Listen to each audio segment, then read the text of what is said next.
Don't forget to check out the Sunset Lounge. Check out patreon.com/Sunset Lounge DFW. There you will find, among other things, Beer 30 Sports O'Clock. This is your favorite go-to for discussing craft beer and breweries, all things sports, but mainly college football. Ziggy is the host. He gives you real barbershop sports talk and gives you the tips you need before you lay down those bets. So check out Beer 30 Sports O'Clock and all the great stuff we have for you here at the Sunset Lounge. Nobody would have thought that I would be the one. Rhyner, sports talk. Baseball, baseball, baseball, baseball. Oh, with the big mic. Oh, okay. All right, yeah. Okay, now I get it. We had a lightning strike, boys. What happened over there, Grego? We had a little lightning strike right outside the window.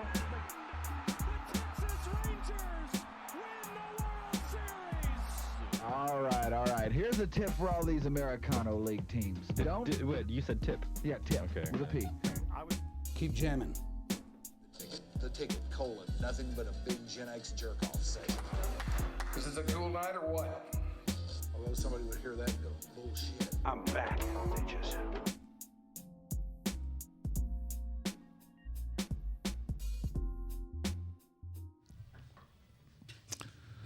Go? Okay, we'll go. Hi, everybody.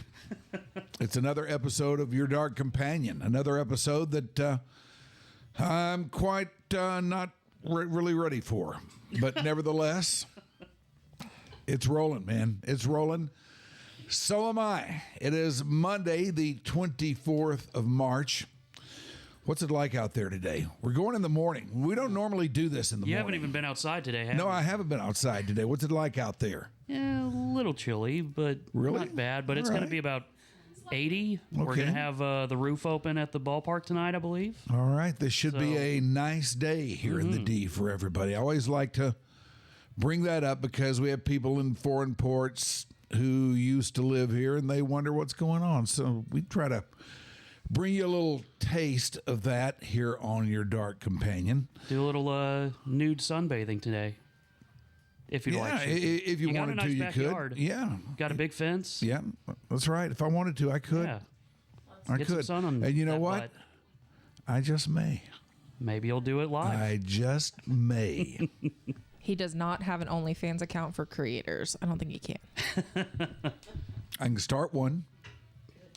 I saw a stat today that there's 104 million people in the U.S. that do OnlyFans. Jeez.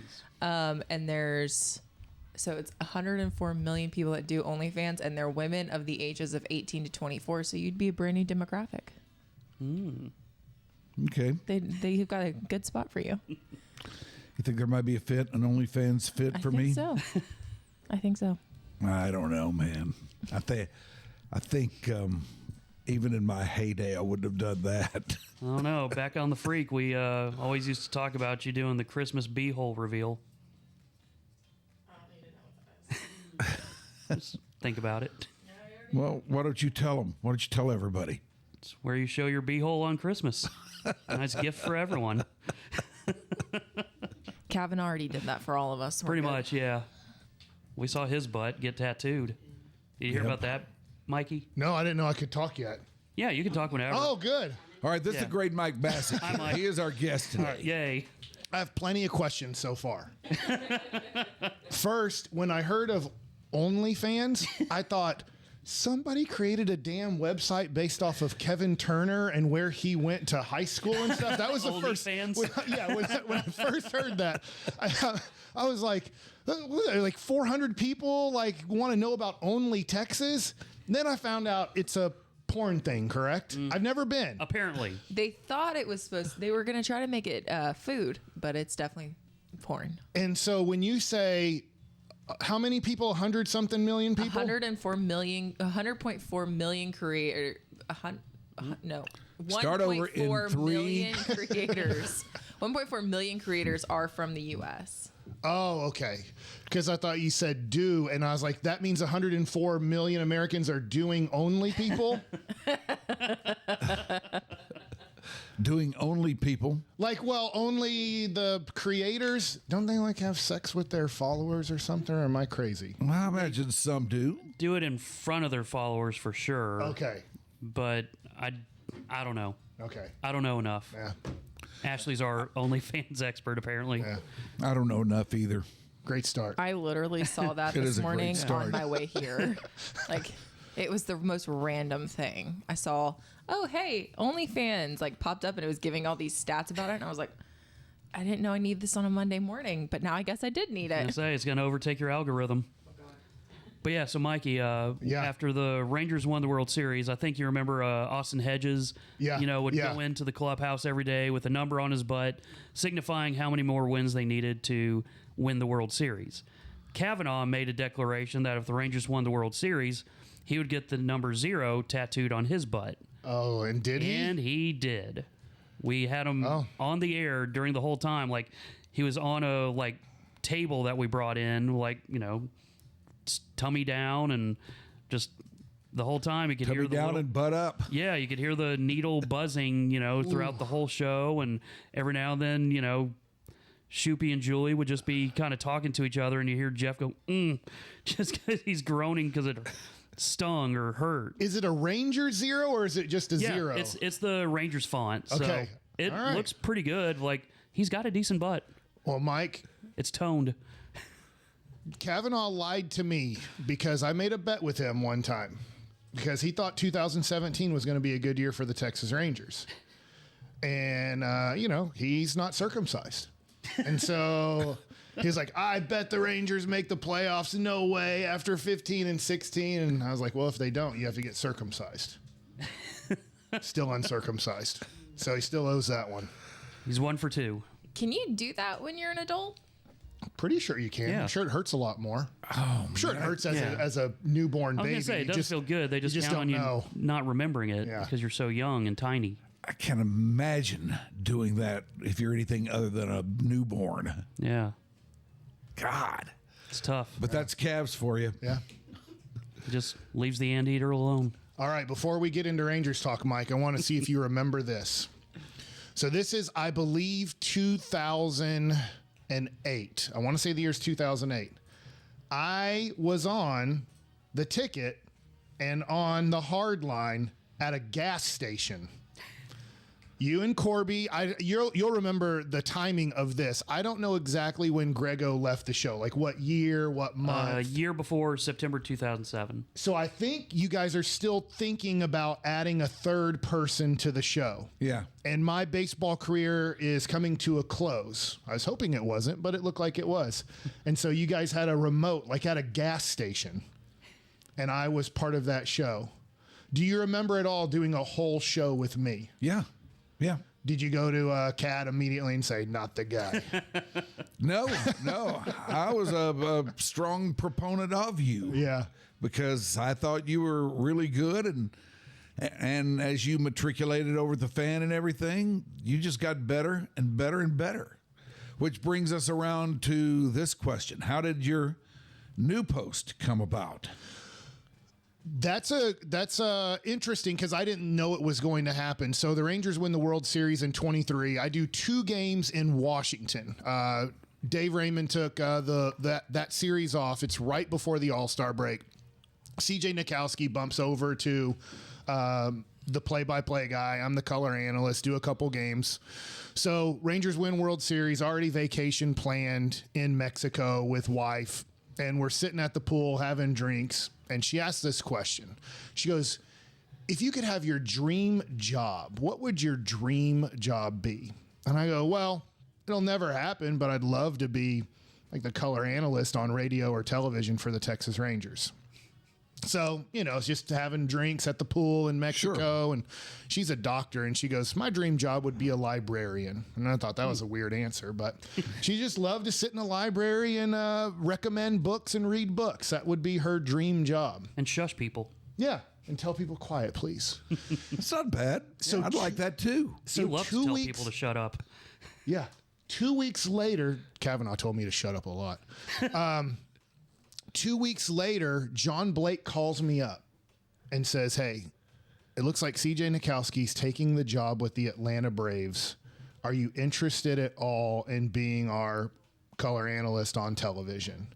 And I'm thinking, without screaming into the telephone, I say, yes, I'd love the opportunity. So we meet a couple weeks later, because it's getting close around the holidays and stuff, but we meet a couple weeks later, and I would like to say I don't have any negotiating skills in this one. He's just like, this is what we can do, and I'm like, done.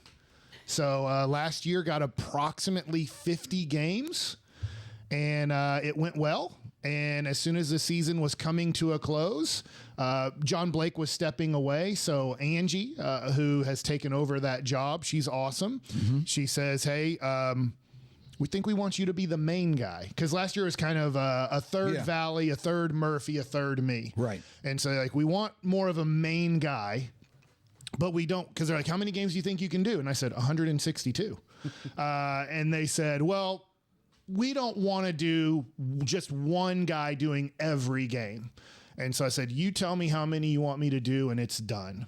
And so I'm going to do this year approximately 108 games based off of sometimes a national game. Hopefully the Rangers get picked up a few more national games in August and September because they're having a great year. But so I'm going to be the main guy this year, and Murph's going to be the extra guy. So it'll be about 105 to 110 for me and about 45 to 50 for Murph. So it'll be just the two of you. There Yes. won't be a third, huh? No third. All right.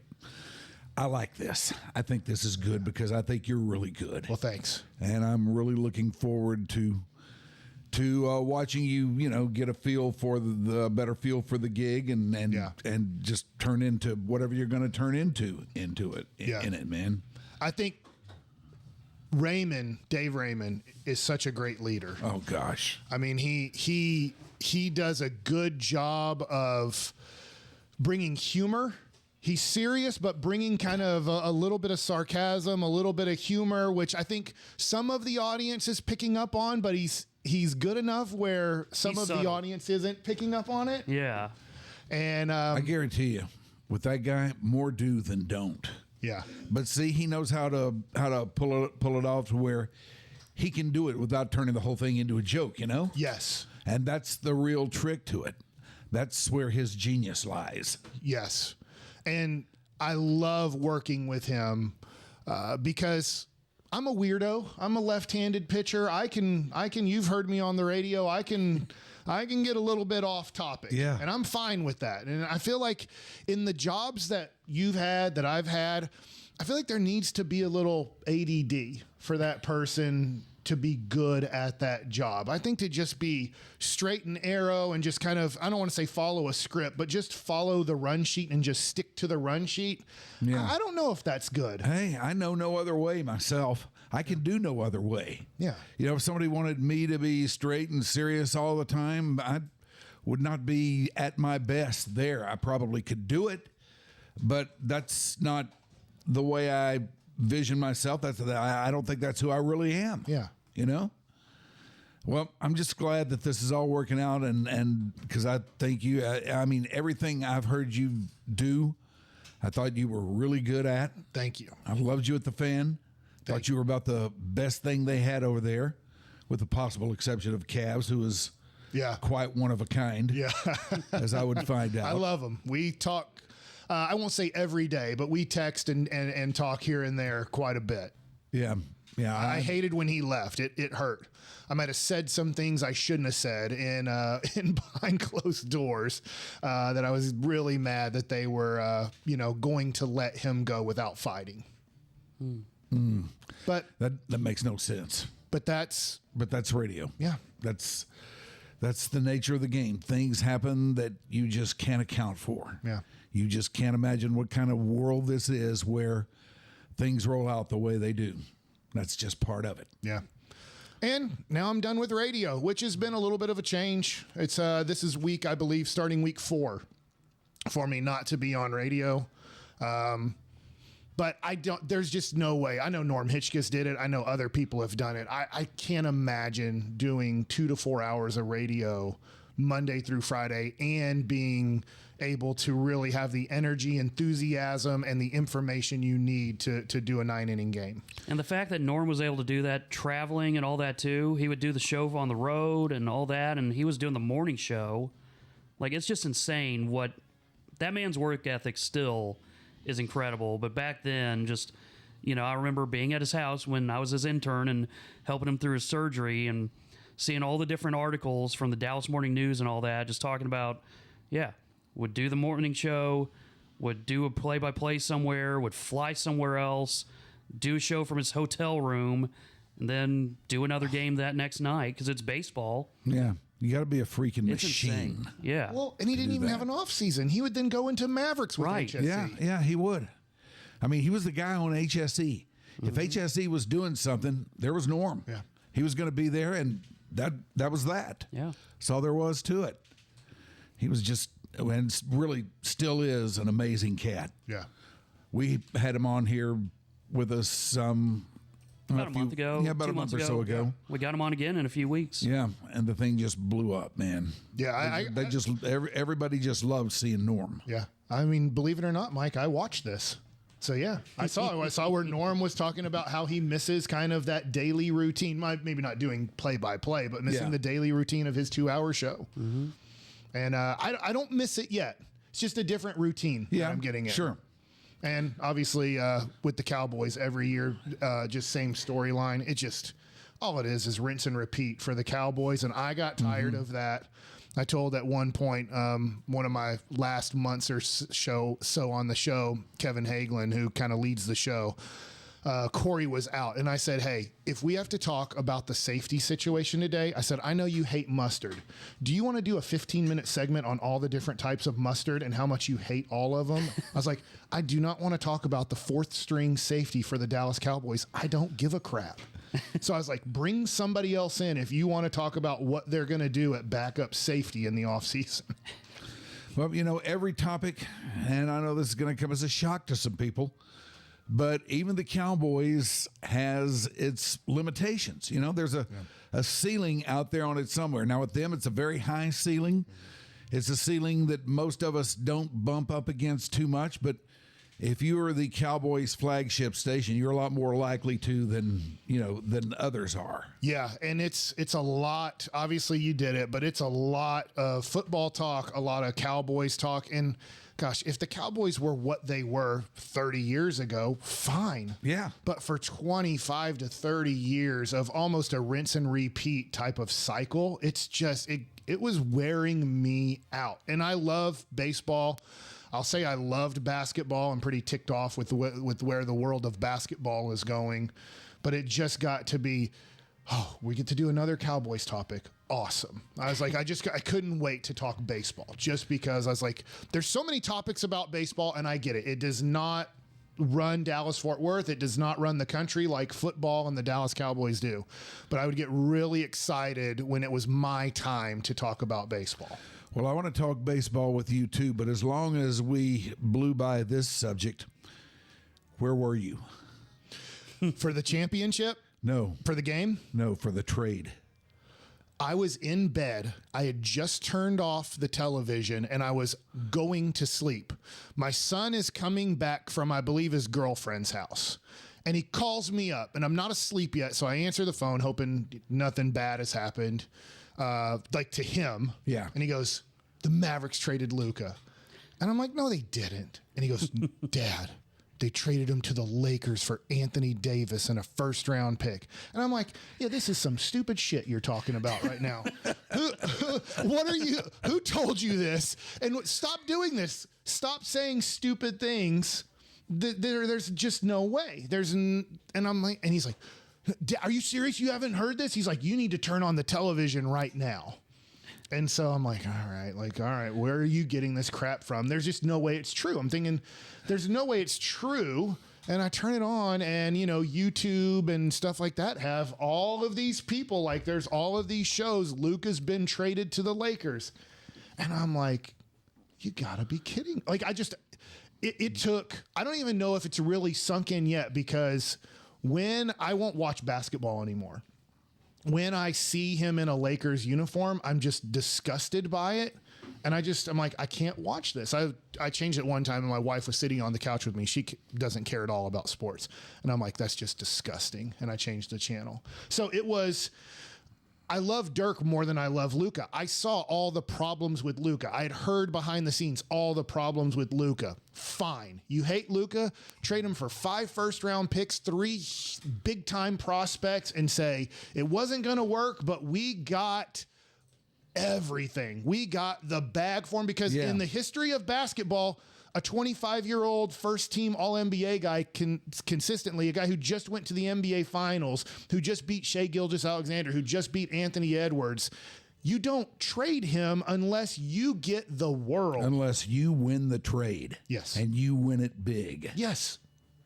Yeah. And then when other teams come in and go, if we would have known, we would have given the world for him. Like they would have literally, I'll say this. I don't know if you could have got this. 10 first-round draft picks?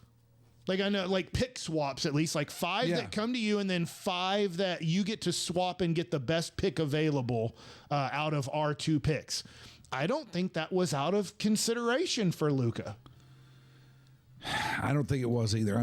I'm still, I don't know. I fall in an odd place on him because I love the player. Mm-hmm. I've never seen anything like the player. And I also never thought he was going to stay here. Okay. I never thought he was going to be a career Maverick, but I figured the way it would come down was that he would hit free agency. He would not like what was going on here, what they were putting out there around him, and he'd leave. Yeah. And that'd be that. You know, just a awful transaction, but a more normal one than something like this. Yeah, I get what you're saying. Is that's what happens to a lot of players in all sports, is that they get tired of their situation. They want to see what else is out there. And then the organization is kind of forced to go, all right, let's get as much as we can for this guy. Yeah.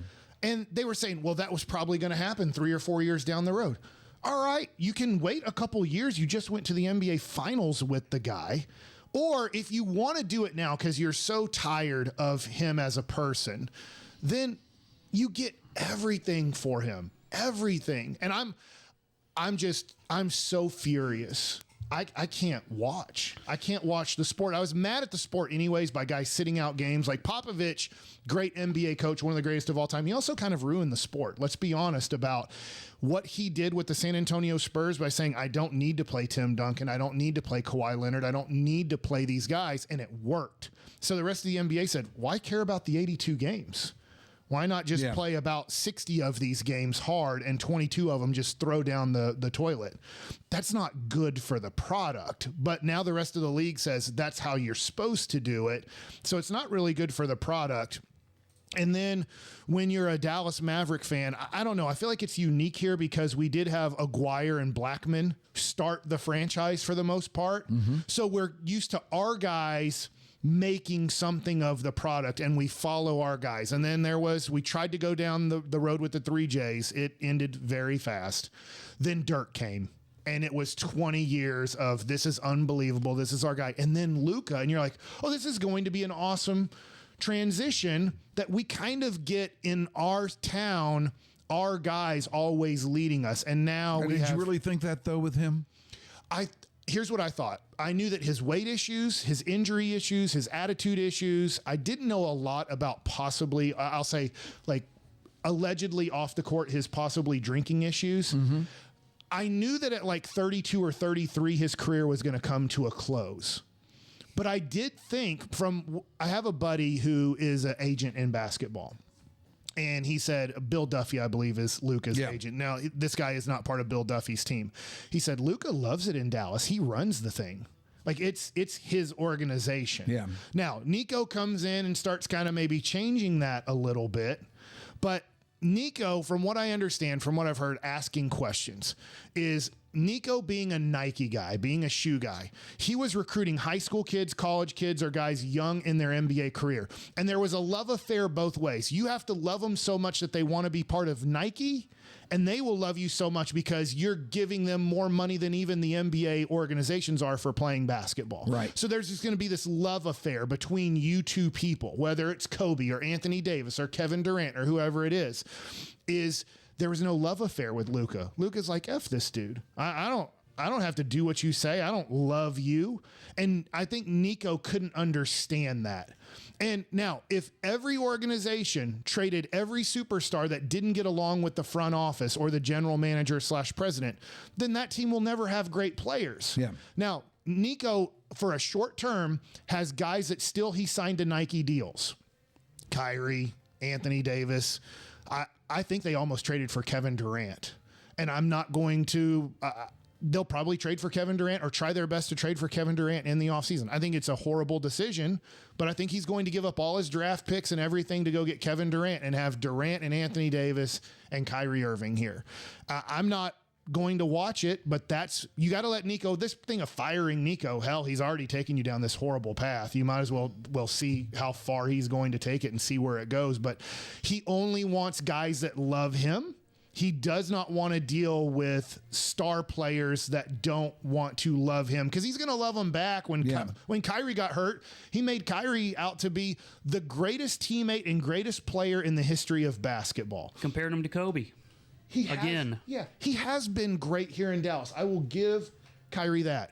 He was not great with LeBron, as in they didn't get along. He's like, don't call me little brother, this and that. How about Boston? Ended horribly bad. Brooklyn, it was horrible. In Dallas, it's been good to great. But let's not pretend that Kyrie's been this great soldier, great teammate, get along guy for most of his career. But the way Nico put it, he's like, I'm going to bash Luka every chance I get, and I'm going to make Kyrie out to be the greatest person, greatest teammate in the history of basketball. Well, honestly, so far from what we've seen of him here, he's pretty much been that. I mean, I cannot say that I've been any more surprised by a guy who comes in here with a load of baggage, and he did have a pretty healthy load of it, and seen him do a complete turnaround and be nothing like we were told he would be. I mean, now you see him talk about something. He is thoughtful. He is well-spoken. He's a smart, sharp dude. I'm with you. You know? And I don't know, that really just surprised the hell out of me. I'm with you, because especially after 20 games when they made the initial trade and it was not working. Yeah. You're like, oh, crap. Like, from Western Conference Finals to making this big decision to now what are we going to do? And that's where I was actually in love with Nico last year. I was like, wow, he figured out how to build a team around Luka to get your second star in Kyrie, and it's actually working out. Yeah. But I mean, back then it all looked great. Yeah. And Kyrie, I'm with you on everything Kyrie's been in Dallas. It's been unbelievable. Unfortunately, now he's kind of a free agent by his choice with a blown out knee, who's 6'2" in his getting close to mid-30s. I mean, you kind of went down the path of we're building this thing around Kyrie. Well, what do you do in the offseason? I think that Nico's just going to be like, what do you want? And I'm giving it to you. And I don't know if that's the best decision either. Well, I don't either, but I don't see where he has any kind of real choice. Yeah, he went down this path. Yeah. You know, Anthony Davis playing golf right now, and those are his two guys. That made me very angry the other day, watching Anthony Davis play golf, but he can't play on the court. Yeah. I think they've given up on this season. They know Lively's done, Gafford's done. They're like, why? He only has a few minutes. He only has, 200 games left in his body. Why waste another 10 or 15 games this year with a fragile body that you're going nowhere with? They're saying he might come back soon, though. Bull. Yeah, like this week. Yeah. Oh. Maybe not this week, but soon. Like, he's starting to, I think he's about to play with the G League team and all that. Or, again, they're saying he is. Like, might wind up, they just keep pushing things back. That seems to be what they're doing with all this is, we'll update in a few weeks. We're at that time. another few weeks. Give us a little more time. Well, you guys text me with those updates because right now I'm at F the Mavs. Understand. Wait, so I actually have a question for you then, because you were talking about how, Luka had these issues at the beginning. But as a player, somebody who played themselves, like a lot of really great guys could still play, but have off the court, off the field issues. Yes. But in the grand scheme of things, ended up in their late 20s, early 30s, becoming just the greatest guys in the locker room. Yes. Like, do you really think that that is that big of a problem? I think it's an issue that you have to worry about. Also, he does have the weight issue, but 270 at 6'7" is different than 270 at 6'2". I'm with you. But I'm with you on this. There's been plenty of guys that have been alcoholics that have been awesome at their sport, and they were able to they were able to function that way. I don't know how. I tried my best at being my best, and it was horrible. But like, there are guys that can come to the park where they didn't sleep and they stayed out all night, and then they go 2 for 4 with a homer and a double, or they're able to score 35 points and have 10 assists. And I don't know how they do it, but they're able to function that way. And Luka proved, whether he didn't practice hard, didn't want to practice, goofed around right before the game started, kicking the ball into the stands, trying to make it, and then go out and score 40 points. He was able to do it. And I don't know why Nico couldn't understand I know he hasn't been around the game as in the front office, but being around Nike, how you couldn't see how guys could do things. The special people can do things even though they didn't prepare to do those things. Yeah. But some people weren't good with the whole getting super in, like they're getting in the zone is joking around and messing around. So the weight of it just doesn't get to you. Plus, it's a long season. I mean, half the time it's such a long season that needing that, let's make this fun. It's good. And dude's been pro since he was 14. Yeah. Yeah, I was listening to Steven Jackson the other day. I know I'm changing it a little bit, but he's talking about Tony Parker. He's saying he's one of the most selfish or the most selfish basketball player I ever played with. And he's like, it's amazing how he lasted in Pop's system that long. And he said the issue was because Tony Parker at 14 years old was a professional in France and was the next thing in his country, he really struggled with, how am I not the guy all of the time? Now, he had Duncan on his team, Ginobili on his team, so you could argue he was the third guy. Luka doesn't have that issue. He was the first guy from day one. But Luka does have that issue, too. At 14 years old, he was around the world already, check mark. This guy is going to be a super stud. And so I'm sure that's tough to deal with at 14 years old, that, hey, you don't have to answer to anybody as long as you stay this good at basketball. He is Mike Bacsik. And now it is time for the mid-roll read, where I tell you, thank you. I tell you that Rangers opening week is upon us, and your dark companion will be celebrating this Friday, the 28th of March, 4 o'clock to 7 o'clock at Hearsay, the elegant Gatsby-styled lounge and restaurant with great views. It is located in what was once the Temple. Now it's Choctaw Stadium. That's out in Arlington. You know where it's at. Look for the black awning. Valet parking is available. So join us opening weekend for pregame baseball talk with Grego, Shoopy, and me, 4 o'clock Friday, 28 March at Hearsay Lounge and Restaurant, 1711 East Randall Mill Road in Arlington, right across the street from the ballpark. Join us for that. For that. All right, now let's get into a little Ranger talk. Well, are you going to ask Grego about Oshanti? And could he? Yes, I will. Could he repeat the 50-50 season? I will ask him about Oshanti. Grego got me back into this business, by the way, real quick, is after the Mavericks won the championship in 11, like soon after, he texts me. He's like, hey, I really want you to meet Bruce Gilbert at the Fan. I think you'd be great up here, this and that. And I'm thinking, my career's over, but thank you so much, Grego. But Grego was the one who I think reached out to Bruce Gilbert, at least through texting me, and got me in that door again. Oh, really? Yeah. I didn't know that. I didn't know that either. The great Bruce Gilbert. Yeah. Yep. The hated Gilbert. Yes, the hated Gilbert. He interviewed me a couple days before the Rangers went into the playoffs in 2011, and we had a good interview. And he said, "I don't really have anything for you. Just wanted to meet you. I heard good things from different people." And I said, "Well, what are you doing for Rangers postseason this year?" And he goes, "I will probably just kind of do a 30-minute or so post game, just random after these games are over." I said, "Well, I mean, you're not going to know if you like me or not unless I, work for you." I said, "I'll do them for free." Damn. And Now you're talking. yeah. And I could see he lit up a little bit like, oh, wait a second. I can kind of maybe have a former player on our station for these postseason, post-game things, and ended up calling me up a day later and said, obviously I can't have you do it for free. Not that I got a lot of money for it, but he's like, yeah, jump on whoever's on. You're going to jump on, and we're going to talk 30 minutes to an hour after these postseason games are over. And luckily the Rangers went 7 games to the World Series, so it got me some time. All right. Hell yeah. There you go. So, Baseball America seems very bullish on the Rangers this year, or they did. Okay. I don't know if they're quite that bullish on them now after the episodes of the last couple weeks and where that leaves them. But as you look at this team, what do you see? I see a team that's going to get back to being a top 5 offensive team in all of baseball.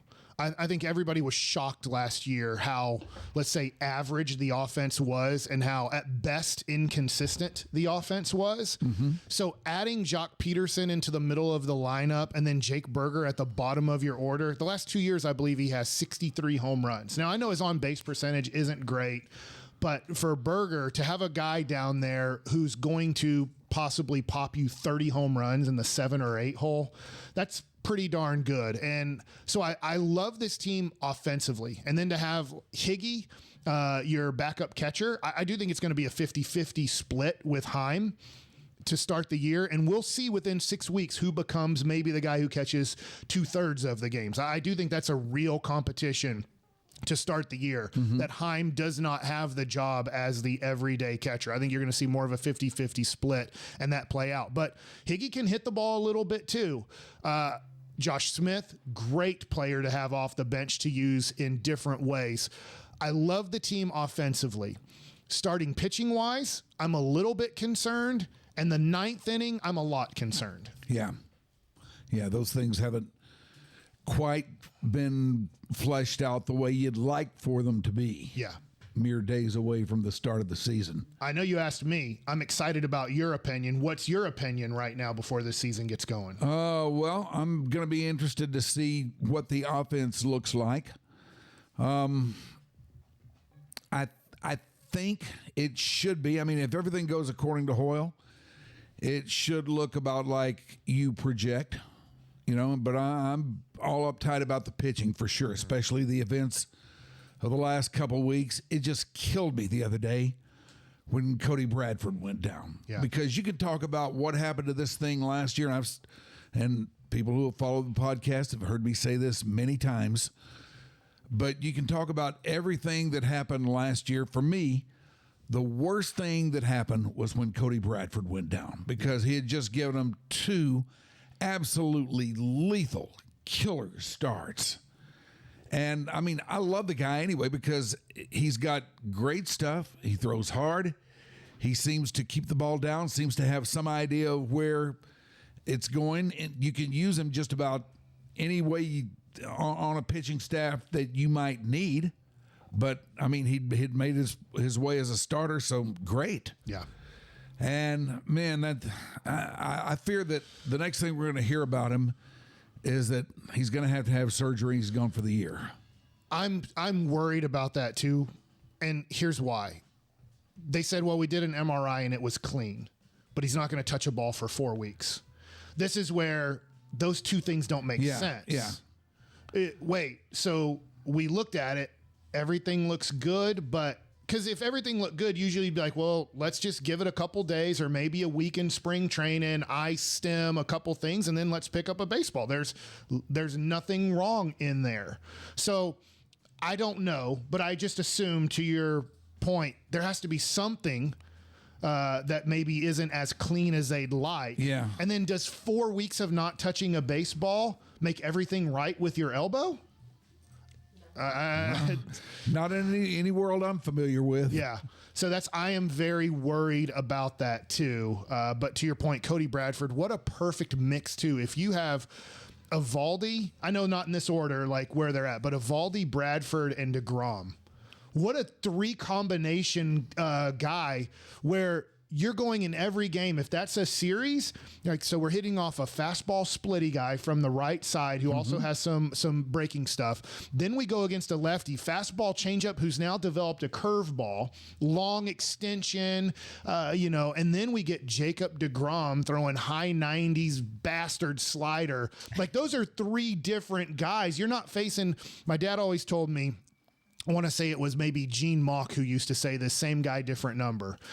Sometimes, yeah, I'll take 3 Nolan Ryans, but if you have 3 guys that are right-handed throwing 95 with a slider and a changeup, all right, and they're all 6'4", 230 pounds, that all sounds good, but the guys get to see the same look game after game after game against the same team, and the Rangers, if they become healthy with Cody Bradford, and your mix is going down the stretch, and I hope in this order, it would be DeGrom, Evaldi, Bradford, you have yourself something special there. Yeah, that could be pretty extraordinary if that's the way it pans out. What did you think about the acquisition of Jock Peterson?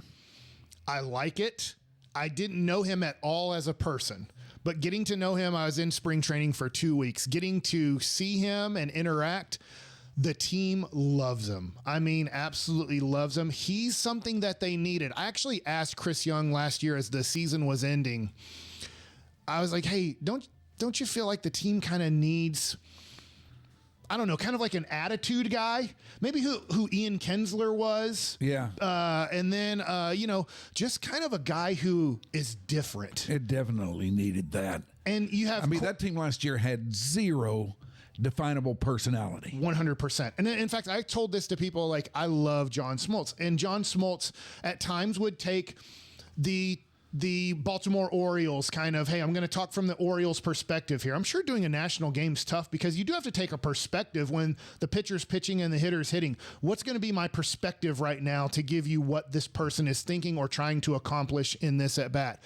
And I thought to myself, maybe he's just taking the Diamondbacks perspective or the Orioles perspective or the Astros perspective because they're giving him more before the game. Yeah. When he's talking to the organization, and you're talking to Corey Seager, you're talking to Marcus Semien, you're talking to, let's say, Jonah Heim, you're like, gosh, they're nice, but they didn't give me a whole bunch. Yeah. And then you go talk to the other side and there's more personality there and there's more intent in what they're saying. Like, I can use that a little bit more. And Jock Peterson is a goofball.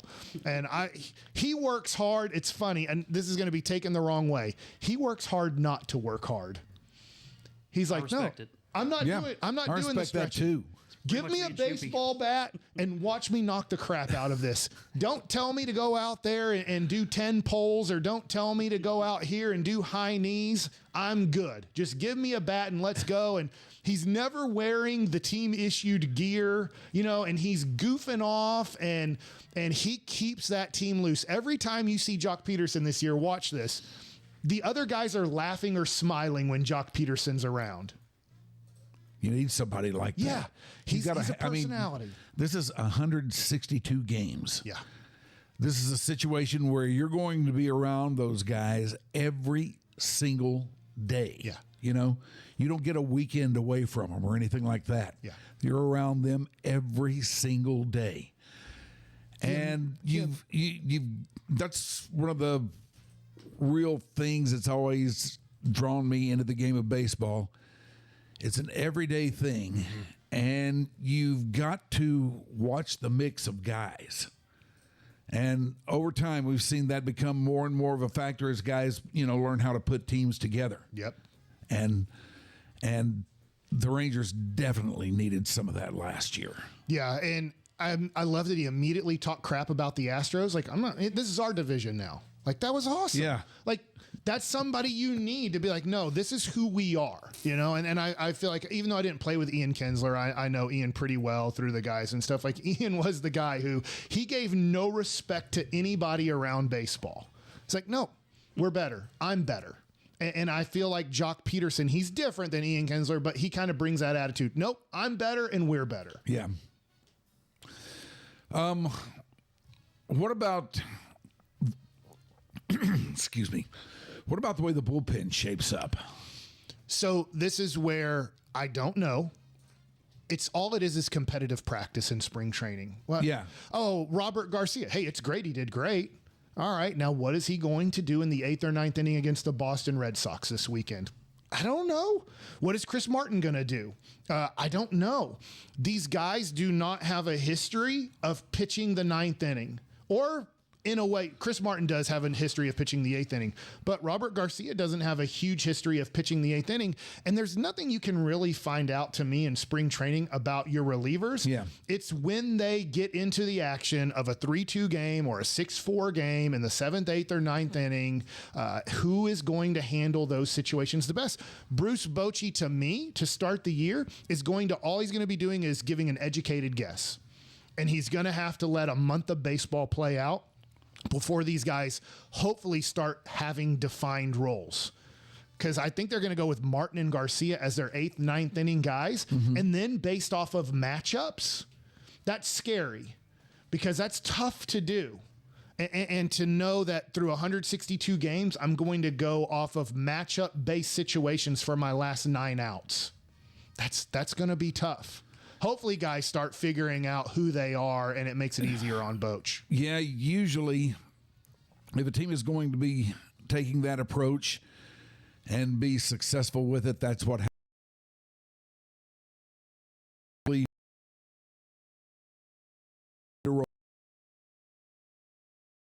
I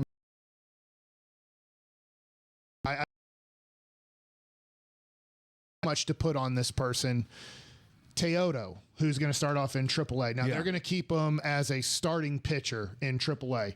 I do think he has the ability to possibly be a late inning guy. That's a lot to put on a team that has aspirations of winning a division, going deep into the playoffs, to say, we're going to have a guy who's never pitched in the major leagues possibly be the guy to get the biggest outs of the game. Yeah.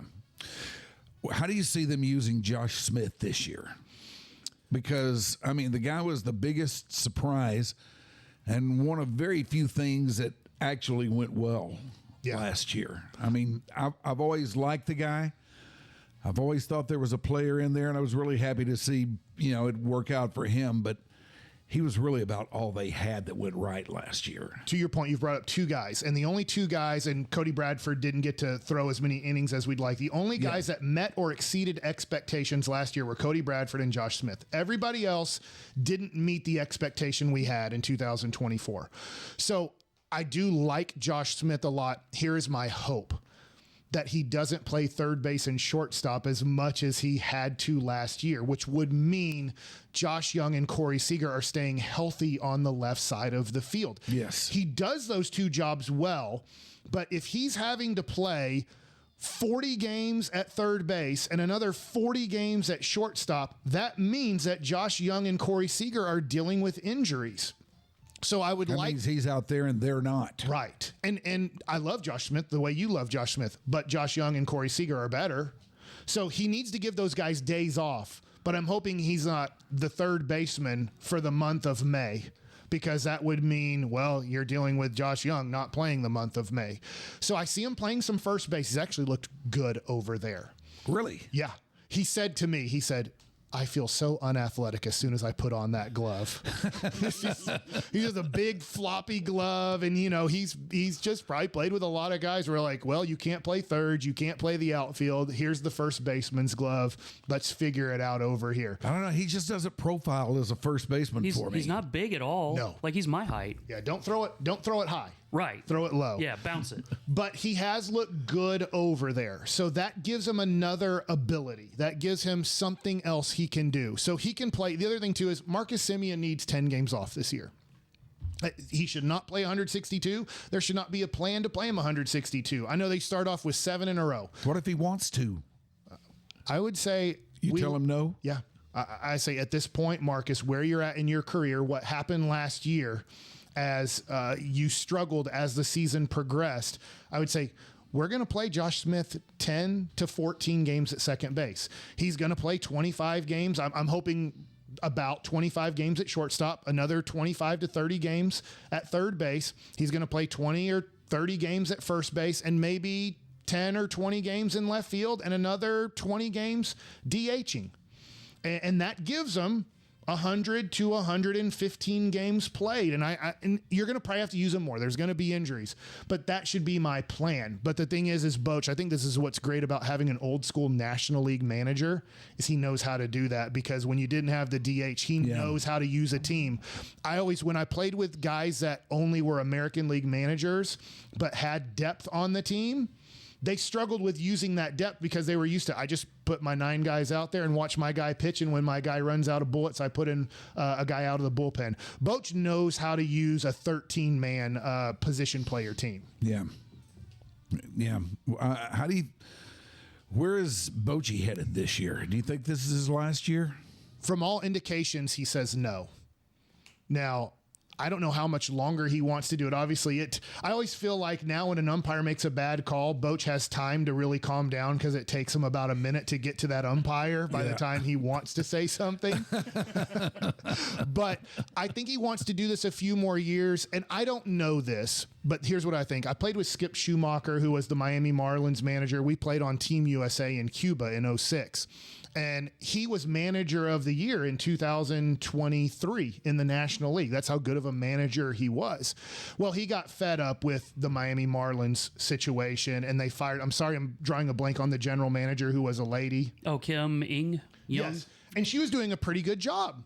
But they let her go. And he's like, that's my general manager. That's the person we were like a combo with. So he leaves in 24. Now, I think Chris Young is doing a great job. Speaking of like what the Cowboys don't do, Chris Young is a smart guy. He's a bright guy. He has an ego. We all have egos. But he also knows the more smart people I bring in here, the better chance we have to succeed. So he brings in Skip Schumacher. He gets him to be now in the front office of the Rangers, a former manager who has a lot of years, I think, of managing. Yeah. Well, Skip's son is in California. Great prospect. He's a junior. He signed with TCU. So I think Skip's the heir apparent. My opinion. I think Skip Schumacher's the heir apparent. And he looks like he could have roots in Dallas-Fort Worth if his son is a draftable guy. Yeah. But if his son goes to TCU for 3 years, easy transition. I'm in the city that my son's playing baseball for 3 years. And so I could see Boch doing this 2 or 3 more years and Skip being cool with, hey, I'm learning the organization. I know him and Chris Young are friends, but I'm learning more of the organization. I'm learning the minor leagues. I'm learning the coaching staff. So I might not have to make just mass changes if Bruce is like, okay, after 26, I could see Bruce going, hey, these 2 years were great. Now I'm going to be done. And then Skip's like, this is great. I've been here now for 2 years. I really know the organization. I know the players. And I think there could be a great transition from Bruce Bochy to Skip Schumacher in a few years. So let's get back to the front office because it's structured a little bit differently now. Chris Young has moved up a layer. Yeah. And they brought in Ross Fenstermaker. Yeah. And he is title-wise the general manager now. And I guess Chris Young is the director of baseball ops or some such. President. Yeah. What's Ross Fenstermaker about, and what's this? How's this going to work? Chris Young will still be the major decision maker.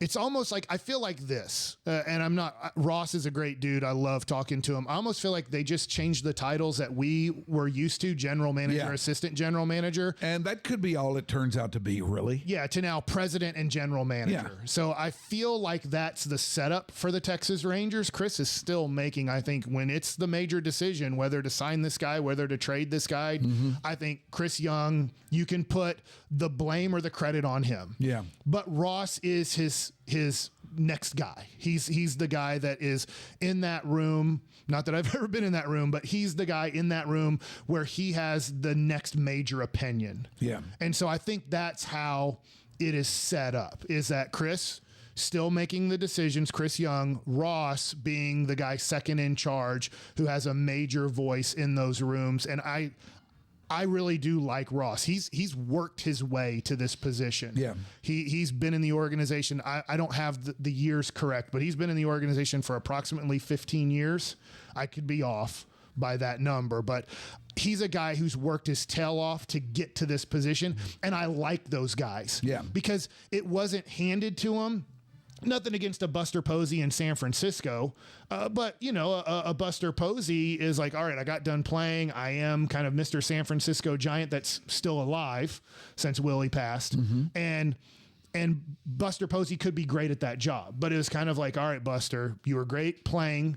You are kind of a face of this franchise. We want you to run the organization. And he might do an awesome job of it. Ross has worked his way up. Chris, in a way, started off with Major League Baseball, came in under John Daniels, and then quickly became kind of the general manager and decision maker. But Chris is the perfect combination when you have analytics and old school baseball that have been clashing for so long. And I think there's now a nice marriage of that over the last 3 years. I think there seems to be a marriage of it. Chris Young is the perfect guy to understand both sides of it, the player side of it and the analytics side of it. Yeah.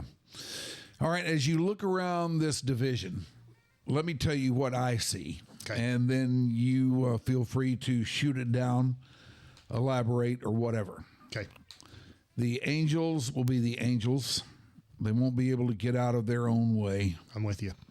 The A's will be the A's. And the A's will, I don't know, the A's are always a pesky bunch, you know. I mean, those guys play hard. Yeah. They're not real good, but they play hard. Okay. And they're not to be taken lightly. Okay. If you're going to take anybody lightly in the division, take the Angels lightly. I'm with you. That leaves us to the other two. Now, with the Astros, I'm a little bit fuzzy on them because there's a guy that had been there a long time and was one of their main guys, and he is not there anymore. That will be Alex Bregman. I don't think they're going to go away anytime soon. I think they're still going to be good, but it wouldn't shock me to see them take a step or two back. Okay. Seattle is the one that I'm watching. Okay. Seattle is the team that I think if there is going to be one that's going to take over the division, it's going to be them. But I thought that about them for a few years now, you know? I love your opinion on all this so far. And it's never really come about. But they got good players. They got one of the best starting pitchers in the league in Logan Gilbert. And they're at the very, very worst, even if they get hit with injuries and even if all their guys just go out there and totally suck, they're still going to be dangerous. Yeah. I love Seattle on paper, but I'm tired of picking them to be good. Last year, I'm working off the top of my head here. Last year, their 5 starters had 82 quality starts. I believe the Rangers for the whole season had 54. Anybody who started a game for the Rangers, you got to 54. Their 5-man rotation had more quality starts than less quality starts, and they still didn't make the playoffs. And from what I've heard about them, because now getting to travel with the team is just so awesome. I'm kind of back into being not part of the team as in playing, but getting to be at the stadium early and talking to different people. Yeah, it's really fun. And the Seattle Mariners are so analytic with their hitting stance that they're trying to win the game off of numbers. And winning the game off of numbers, from what I'm learning, is you can kind of do it in pitching because you have control of the ball. You dictate how you want to throw the ball, how fast, how much you want it to break, where you want it to go, the count. You can kind of dictate the count. The hitter is reactionary off of what the pitcher is doing. So it's really tough to analytically hit I have to react off of what the pitcher is doing. Yes, I can put myself in good situations and stuff like that and be prepared for the percentage that this pitch is going to be thrown in this count. But from what I hear is the Mariners try so hard to go off of analytics of hitting that it messes up their hitters. And Edgar Martinez got them right. Now, I don't know this because this is bad preparation by me. I know Dan Wilson is still their manager. I don't know because Edgar Martinez last year was saying, I'm only doing this to fill in and help Dan Wilson. If Edgar Martinez is still there as their hitting coach, watch out. He's still involved. He's not the hitting coach anymore. He basically got kicked up into kind of more of a front office overseeing type of role, but he's still involved. That's going to hurt him. He needs to be in the dugout. And so I like the Mariners. I think on paper, they're arguably the best team in the West, but they never perform to their paper. No, they don't. They don't. The Astros are interesting. They still have Framber Valdez and Hunter Brown. I love Hunter Brown. I mean, I hope he's not as good as I think he could be, but they have a 1-2 combination that's pretty nasty as a starting pitcher. They have the lefty who is a great closer. Why am I drawing a blank? The Milwaukee Brewers guy came over from Houston. Oh, God. The lefty. I'm just Hader, yeah. right? Yeah. He's their closer, so they got a 9th inning shutdown guy. I know he got off to a horrible start last year as a closer, but as the season progressed, he did his job. They're interesting because they've lost a lot of leadership over time. Dusty Baker, now it's his 2nd year being gone. They lose, to your point, Alex Bregman, who was a lot of their heart and soul of that team. He was kind of their Ian Kinsler type of guy. Then they also lose Kyle Tucker, who is just Mr. Consistency for them. And so they did replace those guys with decent players. I'm Isak Piadres, if I'm saying his last name right. But he's a nice player who's coming over, but he's not Alex Bregman. He's not as good as Alex Bregman. So I think that they can be dangerous. Watch out for them. Yeah. The one team I was letting you talk that I am scared about, and you talked about them the way that I think a lot of people see them is, I am worried about the Sacramento Athletics, even though they refuse to be even called the Sacramento Athletics. Yeah, they're just the A's now. Yeah. No city. No Sacramento. They will not have Sacramento across their chest on any of their jerseys or anything like that. It'll all be Athletics or A's. They have a Las Vegas patch, though. For the advertising patch. Yeah. How about you take a drill to that ground and start building something? Because they still haven't even started. I thought they were going to go into the stadium that was already there. Yeah, you thought. No, sorry, they're talking about when they when Las they Vegas. moved to Vegas. I know. I thought they were going to go to the stadium that was there because they had done some reno to it in order to try to get it ready almost a decade ago to be a big league stadium. No, they're planning on like an entirely new built from scratch. I know, right? You're gonna put it on the Strip. Where else? Yeah. They're I can't remember what casino they have got rid of. Oddly enough, isn't it the Tropicana? I thought they were gonna. So. Yeah. They're not gonna get rid of the Circus. That'd be the perfect. Where do they put everything that's cool in Vegas? They put it on the Strip. Mm-hmm. Now, I will say this. If you want to play on Hell on Earth, play outside in Las Vegas, because I've played AAA there. At one point, back in the old days, we had to do the chart as a starting pitcher when we weren't starting, and we'd sit up in the stands. And I was like, I don't care. Chip Hell was our manager, who's was with Washington when they won the championship. He's now the Arizona Wildcats head coach for college. And I was like, I don't care how much you fine me. I went up in the stands and just wore shorts, a T-shirt, and flip-flops. I'm like, I'm not wearing pants and a collared shirt. It is 140 degrees out here right now. Did they fine you? No, he was nice enough to not. But I just told him, I was like, Chip, I can't sit in regular clothes in this stadium. It was a day game.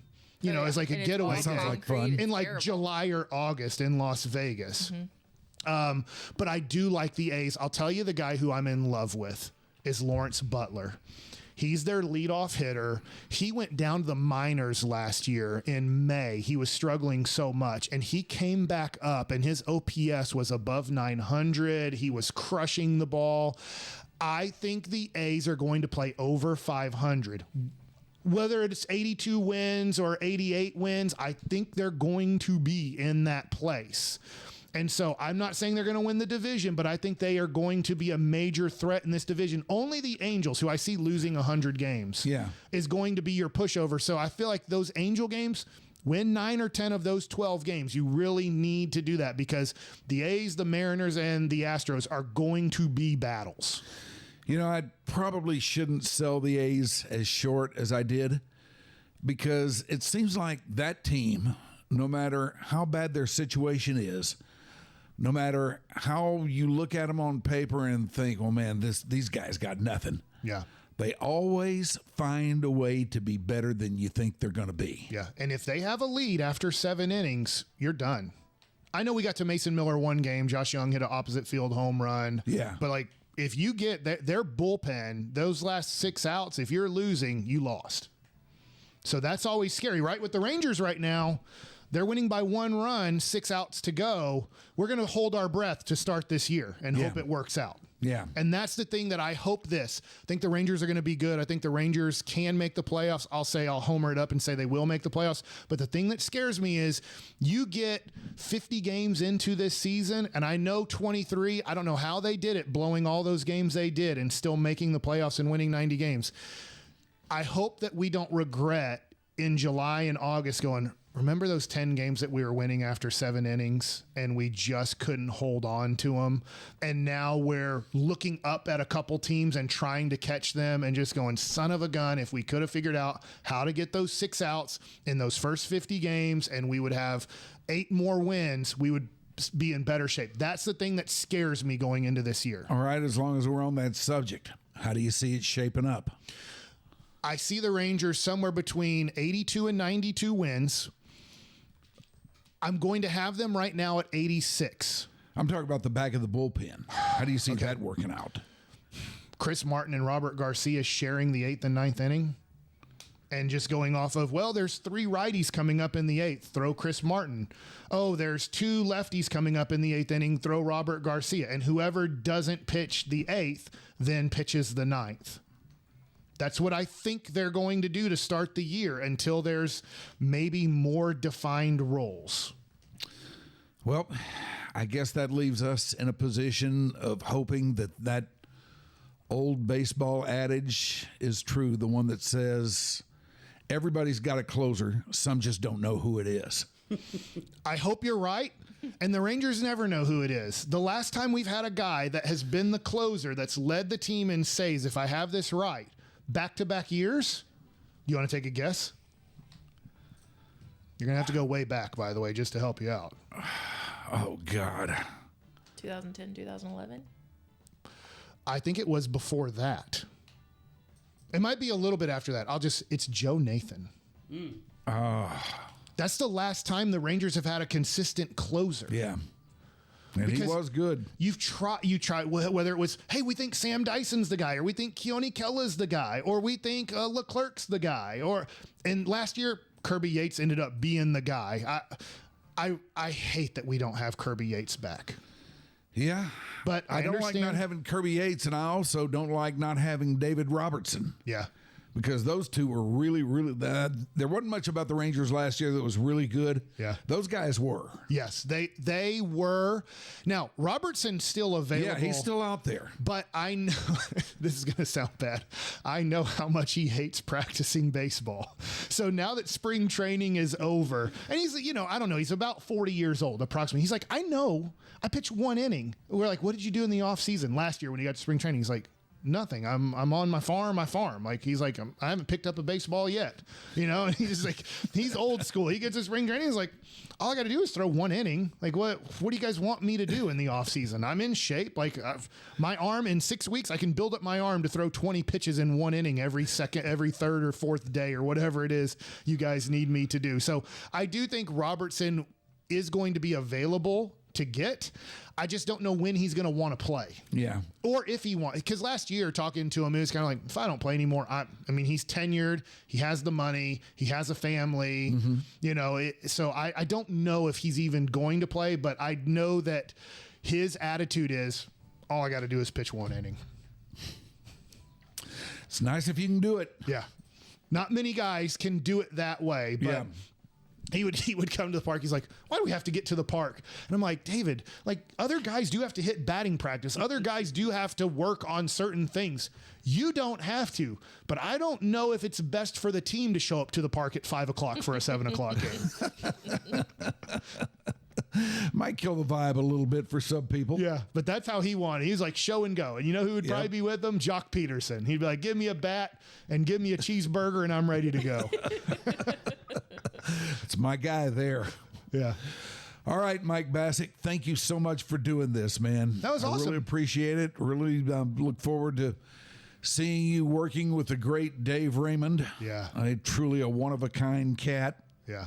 And you can text me. You can tell me, yeah, you really effed up that inning. And I'll be like, yeah. No, I wouldn't dare tell you that. You know what you're doing. You know what's weird, Mike, is I would have never thought this. As a player, obviously the stats will tell you if you did good or bad. Now you can have a different opinion. You can say, I know the stats don't look good for this game, but I felt better about the game than the stats showed, or vice versa.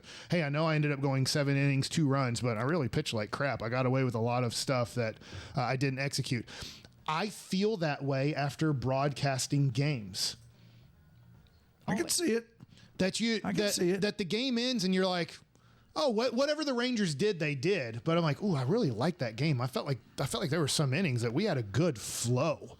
And then there's some games where I'm like, boy, did I try to jam some things in there that shouldn't have been jammed in there after the game, you know? So, well, you disguised that very well. Good, thank you. I've never heard you do that. I mean, it seems like you were cogent, you were in the moment, and you're just riding along with the flow. You're like I say, you got to stay in the moment. Yeah. And you're really good at that. Rangers make the playoffs? Yeah, I think they will. All right. I think they will. Who's your surprise player of the year for the Rangers? My surprise player is going to be Jake Berger. All right. Because I knew very little about that guy.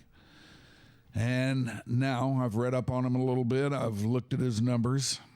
And I think he's on line for another pretty good year. I like it. He's my guy. He's my surprise guy. Who's yours? I'm going to go a little bit different, and I don't think he can make maybe as big an impact as Jake Berger because Berger's going to play every day. Yep. I think Higgy behind the plate is going to be really nice, and I think that competition for 6 weeks, I could see. I mean, obviously, if I'm saying he's going to be my surprise guy, I think Higgy might be strong competition for Heim, and maybe they push each other to be the best versions of themselves. Yeah. Do you think that Heim can be the Heim of 2 years ago again? Because last year, man, I don't know if I've ever seen a guy who was more lost than he was. Yeah. I'm going to say in between. No, I don't think he can be the 23 guy that was the starting all-star catcher, but I don't think he's as bad as he was last year. It's tough because 23 was so different than all his other numbers. Yeah. Yeah. So to get back to that might be his career year, but I think last year we can't have that. I mean, anything has got to be better than that. Yeah. All right. He is Mike Bacsik. I am Mike Rhyner. This is your Dark Companion. Do I have a read or anything like that to do here? Yes, you have a read, but we also have a comment from a Jeff somebody on Patreon. Do you tell me to shut up? He said, the place where everybody knows your name and the bartender already knows to make you a double. Welcome, Coach Ballsac. I'm assuming that's the Jeff that we all know and love, but I'm not 100% sure. So, hey.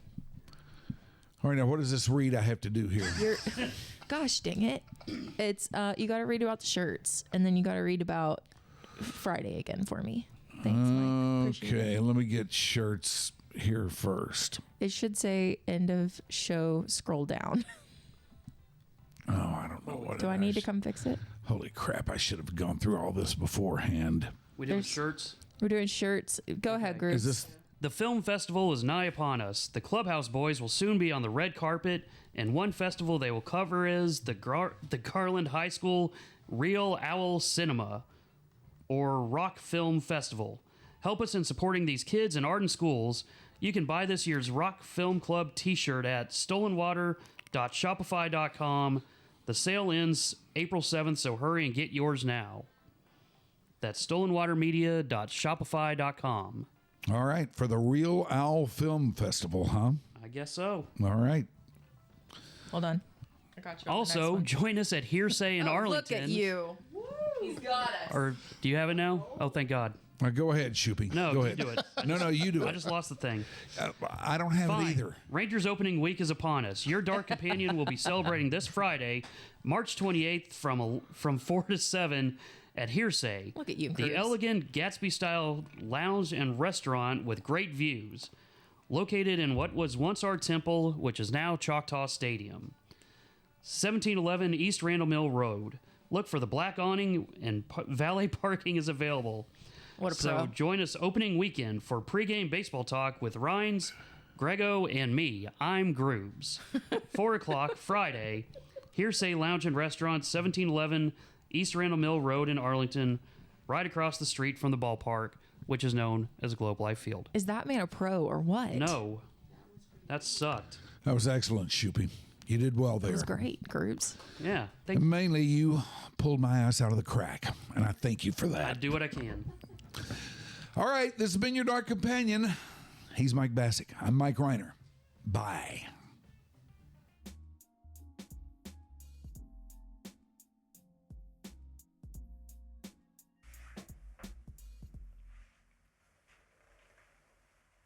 All right. I'm gonna go take my pants off.